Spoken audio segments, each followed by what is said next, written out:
చనిపోయినటువంటి వాళ్ళ కుటుంబాలలో స్పౌజ్ పెన్షన్ ఇచ్చారు, ఓకే, కానీ వాళ్ళ ఇంట్లో ఇంకొకళ్ళు ఉంటారు కదా, అది వస్తుంది.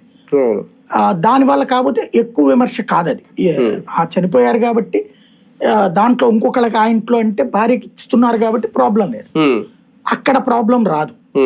అది పాజిటివ్ గానే వస్తుంది వీళ్ళకి. వీళ్ళు చేసిన ఈ 3 కాకుండా ఇంకే ఉంది, ఈ 3 ప్రధానంగా కనబడుతుంది.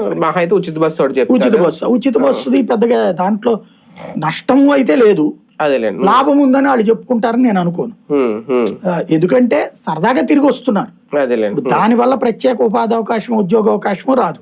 దానివల్ల ఇంకా మగవాళ్ళ నుంచి వ్యతిరేకత పెరిగింది, వాళ్ళకి కనీసం కాబట్టి అది పెద్ద చర్చనీయాంశం కాదనుకుంటున్నాను. ఇక ఈ ప్రజలు ఆశించేటటువంటి వాటిలో ముఖ్యమైనటువంటిది 1500 రూపాయలు.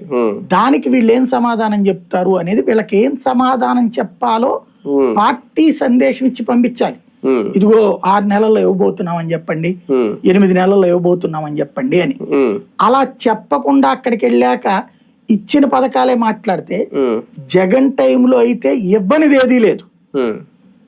ఇవ్వనిది ఏదీ లేకపోయినా కూడా వాళ్ళు అసంతృప్తి వ్యక్తం చేశారంటే ఊర్లో అసంతృప్తి వ్యక్తం చేయాలి. ఇప్పుడు వీళ్ళు ఈ ఎక్సర్సైజ్ లో ఇది కూడా పెట్టారంట, జగన్ హయాంలో ఏమేం పెండింగ్ లో ఉన్నాయో ముందు అవి రేజ్ చేసి మేము ఇచ్చాము అని చెప్పి గుర్తు చేయండి అనేది. అంటే అప్పుడు 3250 పెంచుకుంటూ వెళ్ళాడు ఆయన, 3000 లాస్ట్ కి.